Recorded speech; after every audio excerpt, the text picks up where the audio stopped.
श्री स्वामी समर्थ. नमस्कार मैत्रिणींनो, मी अनुसया सोनवणे. अनुच्या रेसिपी चॅनलमध्ये तुमचं मनापासून स्वागत आहे. तर आज आपण हिरव्या वाटाण्याची भाजी बनवणार आहोत. वाटाण्याच्या शेंगाचं सीजन आहे, तोवर तुम्ही पण अशीच भाजी करून बघा. तर बघू शकता, मी इथे अर्धी वाटी वाटाणा घेतला आहे. तो आपल्याला शिजवून घ्यायचा आहे. तर इथे मी वाटाणा शिजवण्यासाठी एक कढई घेतली आहे. त्यामध्ये पाणी ठेवलेले आहे. पाणी गरम झालं आहे, त्यामध्ये मी वाटाणे टाकत आहे. तर आपल्याला वाटाणा 7 ते 8 मिनिट शिजवून घ्यायचा आहे. वाटाणा शिजेपर्यंत भाजीला जे जे साहित्य लागते ते घेतलेलं बघूत आपण काय काय घेतलं आहे भाजीला. तर बघू शकता मी काय काय साहित्य घेतलेलं आहे. खोबरं घेतलेलं आहे. खोबरं मी भाजून घेतलेलं आहे तेलात. 2 मोठ्या आकाराचे कांदे चिरून घेतलेले आहेत, ते पण तेलात भाजून घेतलेले आहेत. इथे कोथिंबीर घेतलेली आहे. एक टोमॅटो चिरून घेतलेला आहे. 10 ते 12 लसूण पाकळ्या घेतलेल्या आहेत. हे साहित्य आपण मिक्सर वाटे बारीक करून घ्यायचं आहे. आपलं वाटण बारीक करून घेतलेलं आहे. आपले वाटाणे शिजलेले आहेत. भाजी बनवण्यासाठी मी इथे कढई गरम करायला ठेवली आहे.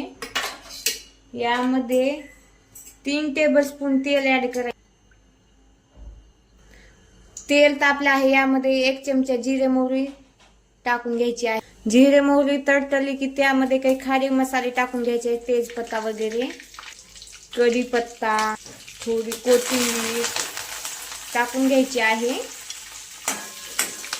हे मसाले वगैरे मस्त असं ब्राऊन झालेले आहेत. यामध्ये आपण तयार केलेलं वाटण टाकून घ्यायचं आहे. वाटण आपल्याला 3 ते 4 मिनिट परतून घ्यायचं आहे. मस्त असं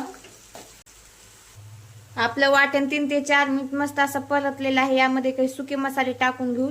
1 चमचा मिरची पावडर, अर्धा चमचा हळद, गरम मसाला, गोडा मसाला, चवीनुसार मीठ. हे मिक्स करून घ्यायचं आहे. 2 ते 3 मिनिट मस्त असे आपल्याला फ्राय करून घ्यायचे आहेत हे मसाले. आपले मसाले 2 ते 3 मिनिट मस्त असं फ्राय करून झाले आहेत. यामध्ये फ्रेश वाटाणा टाकून घ्यायचा आहे. फ्रेश वाटाणा टाकून घ्यायचा आहे. मिक्स करून घ्यायचा आहे. यामध्ये 1 चमचा भाजलेल्या शेंगदाण्याचं कूट ऍड करून घ्यायचं आहे. 2 ते 3 मिनिट मस्त असं फ्राय करून घ्यायचं आहे. 2 ते 3 मिनिट मस्त असं फ्राय झालेलं आहे. यामध्ये गरम पाणी टाकून घ्यायचं आहे. तर मी जे वाटाणे शिजवलेलं पाणी होतं तेच ऍड केलं आहे. तुम्ही गरम पाणी पण टाकू शकता, तुमच्या आवडीनुसार टाकू शकता. घट्ट पातळ तुम्हाला जसे हवे तसे. तर भाजी आपल्याला 3 ते 4 मिनिट मस्त असं शिजून घ्यायची आहे.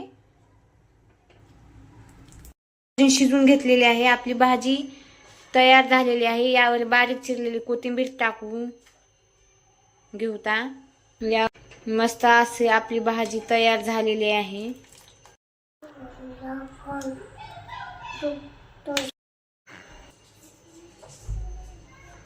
व्हिडिओ आवडल्यास लाईक करा, शेअर करा, सबस्क्राईब करा.